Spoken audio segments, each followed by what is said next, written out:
Shalom, bienvenue à Jérusalem. Vous êtes dans les émissions Israël plus proche de vous qui vous immergent dans les récits bibliques.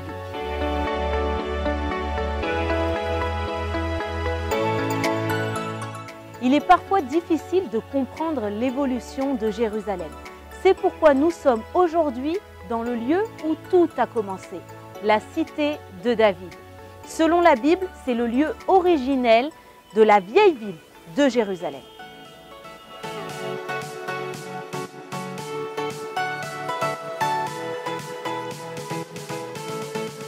Shalom Moshe. Bonjour, bonjour. Comment vas-tu? Très très bien, grâce à Dieu. Merci de nous accueillir. Merci à vous. À la cité de David. Merci. Avec un fabuleux soleil. Bravo. À Jérusalem. Oui. David, on est dans le lieu Oui. où beaucoup disent que tout a commencé, notamment pour Jérusalem. Oui. Est-ce que tu peux nous dire pourquoi? Bon, alors c'est effectivement ça. Tout a commencé ici. On a des preuves. D'abord, on utilise des preuves de la Bible, du Vieux Testament, et après on les met en effet dans les fouilles archéologiques. Dans les fouilles archéologiques, on va retrouver beaucoup des indices qui vont nous donner déjà le temps du roi David, plus le temps du premier temple, même arrivant plus tard au deuxième temple. Donc il y a ces deux choses-là vont s'interpeller un avec l'autre et on va pouvoir découvrir que tout commence d'ici, à Jérusalem. Okay. Avant la cité de David, il y avait quoi avant ici? Alors il y avait la cité des Jébuséens. La cité de Jérusalem, elle n'est pas mentionnée dans le Vieux Testament. Dans l'Ancien Testament? Dans l'Ancien Testament, c'est jamais mentionné, sauf que dans la Bible plus tard, dans les prophètes ou dans les rois, c'est mentionné, mais dans les 5 livres de Moïse, c'est jamais mentionné, sauf une fois, quand Abraham va amener son fils Isaac vers le sacrifice qui est juste derrière nous, Har Moria, le mont Moria, et donc ils disent que Abraham passe par une ville jébuséenne, s'appelle Shalem. C'est pas le nom Jérusalem encore. Et donc, de là, on a un petit indice, plus ou moins, qui va nous parler d'une ville qui déjà existe bien avant la sortie d'Égypte, bien avant que Josué va conquérir la terre d'Israël, bien avant. Et exactement, on va trouver des indices, la ville jébuséite. Et après, donc, David a voulu construire son palais dans cette ville? Oui. Est-ce que tu sais pourquoi il a fait ce choix et est-ce que c'est vraiment vrai?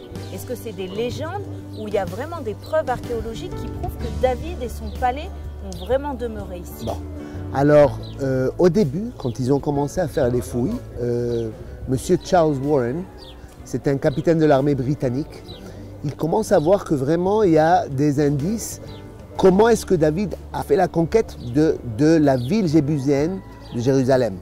On va voir aussi que lui, il va aussi construire un palais, parce que c'est aussi écrit dans l'Ancien Testament, comme quoi le roi de Sidon, c'est aujourd'hui le Liban d'aujourd'hui, qui va lui envoyer des maçons, des ouvriers pour lui construire le palais.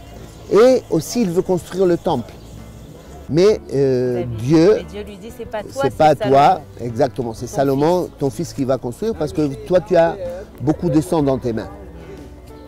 Et effectivement, on va voir aussi les indices, beaucoup d'indices archéologiques qui vont nous parler de l'époque de David, mais pas autant comme plus tard. Plus tard, c'est-à-dire vers la fin du premier temple où le roi Nabucodonosor de Babylone va nous faire exiler et va détruire la ville de Jérusalem. D'accord. Et du sol, en fait, on va refaire ressortir, donc on va trouver les maçons, le système de maçonnerie qui ont été envoyés du Liban, et également des preuves de la cité juive. J'ai vu que vous avez retrouvé des pierres, excuse-moi le nom, oui. Mais où c'était écrit en hébreu. Oui, on va retrouver des sceaux, des sceaux royales, des sceaux royales, avec des noms qui vont figurer dans la Bible, ok? Et dans un hébreu ancien, parce que ce n'était pas le même hébreu qu'on écrivait aujourd'hui, ok? Et donc, oui, on va retrouver des choses qui vont nous faire ressortir un petit peu l'histoire, et c'est la preuve qu'on était là. Est-ce que tu peux nous expliquer, nous faire rêver, entre guillemets, nous expliquer la configuration de la cité de David, du palais de David? Alors pour ça, je vous ai amené une petite image, deux petites images. Ok. Regardez les montagnes ici, c'est juste autour de nous. Ok. Et regardez ici, ça c'est Hara Moria ou Mont Moria. Okay, et donc juste à côté. Okay. Et regardez, depuis, on va regarder vers le haut, du bas, il y a peut-être la forme d'un petit index, c'est l'index du doigt. Ok, ok. Et ça descend exactement toute la longueur. Donc, on va voir que quand le roi David nous parle dans les psaumes, que quoi, il voit les montagnes autour de lui. Il lève les yeux vers les montagnes. Donc, il voit le mont Sion, il voit ici le mont des Olives, ici il voit le mont des Moria. Ok, ok. Et donc, ça, c'est chemin vers le sud, vers Hebron, où lui, il était. Avant roi, 7 ans, pendant 7 ans, il était là-bas à Hebron. Okay. À Hébron. À Hébron, exactement. Et après, vous allez voir, ici, juste regardez cette photo, le premier temple et les murailles qui vont entourer la ville de Jérusalem jébuséenne, parce que ça existait déjà.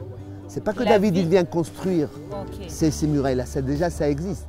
Et un indice que je veux vous donner, c'est que juste en bas, il y a une petite tour. Ok, qui sort, là voilà, regardez où il y a les maisons plus vers le bas, vous allez voir les murailles de 4000 ans, qui datent de 4000 ans.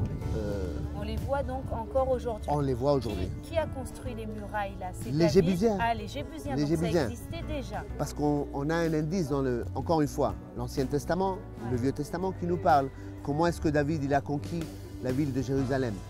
Et donc il parle que les Jébusiens, ils avaient ici les aveugles, et les gens, les boiteux, qui gardaient la muraille, ils étaient tellement sûrs d'eux-mêmes qu'ils gardaient c'était ça les gardes. Okay. Et donc David, il va monter, il va faire, son général Yoav va monter par un tunnel qui a la source d'eau et il va prendre la ville par la source d'eau. Il va conquérir la ville de Jérusalem par la source d'eau. Il va la conquérir par la source d'eau. Et du coup, David, il gagne entre guillemets et il implante son royaume. Son royaume ici, exactement.